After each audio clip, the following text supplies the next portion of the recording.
International day against drugs abuse and illicit trafficking દિવસે યુવકોને વ્યસન મુક્ત થવા હાકલ કરાય છે.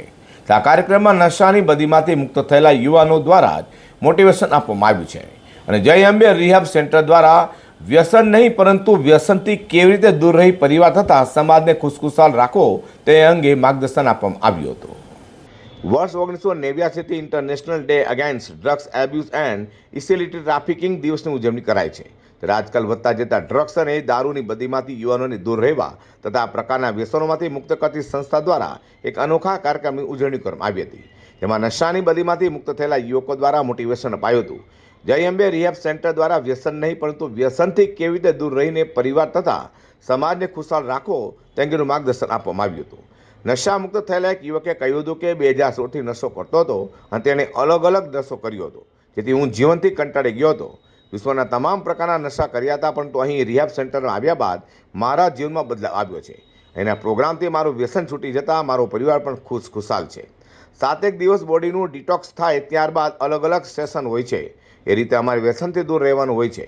યોગ, પ્રાણાયામ, ગેમ સહિતની આખા દિવસની વસ્તુઓને ફોલો કરવાની હોય છે તેમ જણાવ્યું હતું. મારું નામ પાર્થ છે. હું એક મલ્ટી લેવલ ડ્રગ એડિક્ટ હતો. 2016થી હું નશા કરતો હતો, એકદમ હેવી લેવલના. મેં વર્લ્ડના કોઈ નશો બાકી નથી મૂક્યો.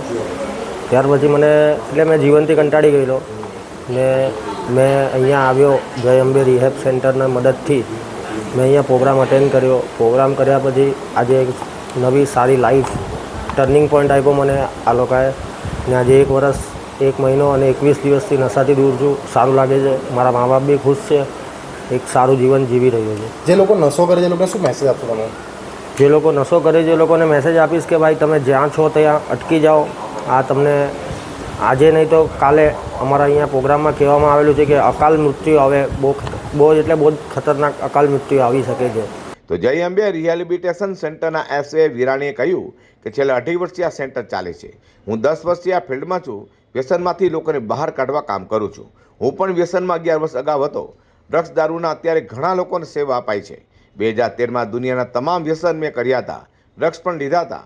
100માંથી 20 જ બચે તેવા ડ્રગ્સના વ્યસનમાં હું સપડાયો હતો. અમારો સંપર્ક સોશિયલ મીડિયા અને ઇન્ટરનેટ સહિતની તમામ બાબતોથી કરી શકાય છે. હું વ્યસનમાંથી મુક્ત થયા બાદ મને આ સેન્ટર શરૂ કરવાનું મન થયું હતું. એક વ્યક્તિના કારણે આખો પરિવાર મુશ્કેલીમાં મુકાતો હોય છે. તેની આજુબાજુના 7 ઘર પણ પરેશાનમાં આવી જતા હોય છે. જેથી તમામ લોકોના ઘર સુખી થાય તે માટે અમે આ કામ કરી રહ્યા છીએ. આ સેન્ટર પરથી ઘણા લોકો વ્યસન મુક્ત થયા છે.